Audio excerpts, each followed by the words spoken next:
भाई साहब, आप ऐसा क्यों कर रहे हो? हम कहाँ जाएंगे? हमारे पास ना तो पैसे हैं, ना कपड़े और ना ही कोई घर। हमारे इस छोटे से बच्चे पर तो तरस खाइए। हमने कोई ठेका नहीं ले रखा है, तुम जियो या मरो, हमें कोई फर्क नहीं पड़ता, निकलो यहाँ से। फिर पंकज मुकेश को धक्का देकर बाहर निकाल देता है।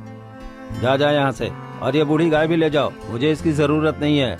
भैया भगवान के लिए रहम करो, इस जमा देने वाली ठंड में अगर तुमने हमें घर से बाहर निकाल दिया तो हम कहाँ जाएंगे? बाहर तो हवा भी बर्फ की तरह चुभ रही है और हमारी सांसें तक कांप रही हैं। लेकिन पंकज एक नहीं सुनता और अंदर चला जाता है। ठंड इतनी थी कि घर के बाहर शरीर जमने लगा था, चारों तरफ कोहरा छाया था। अब हम क्या करें जी? मुझे तो कुछ समझ में ही नहीं आ रहा है। पिंटू की तबीयत पहले से ही खराब है, अब ठंड में इसकी तबीयत और बिगड़ जाएगी। मुझे भी कुछ समझ में नहीं आ रहा है। और देखो, ये गौरी भी बेचारी कांप रही है, इसकी आंखों से आंसू निकल रहे हैं। दोनों उदास मन से वहाँ से निकल पड़ते हैं। तभी अचानक पिंटू ठंड के मारे बैठ जाता है। पिंटू बेटा उठो, क्या हो गया बेटा? माँ, मुझे बहुत ठंड लग रही है, मैं अब चल नहीं पा रहा हूँ।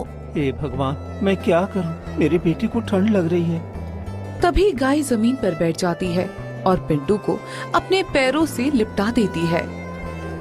देखो, ये गौरी बिल्कुल माँ जैसी है। इसे कैसे पता चला कि हमारे बच्चे को ठंड लग रहा है? इंसानों से तो जानवर अच्छे होते हैं जी। ये हमारी तकलीफ समझ सकती है, लेकिन हम उनकी तकलीफ समझ ही नहीं पाते हैं। हाँ, ये तो है। जब तक गौरी पिंटू को अपने पैरों में लपेटे हुए है, तब तक मैं गांव जाकर किसी से मदद मांगने की कोशिश करता हूँ।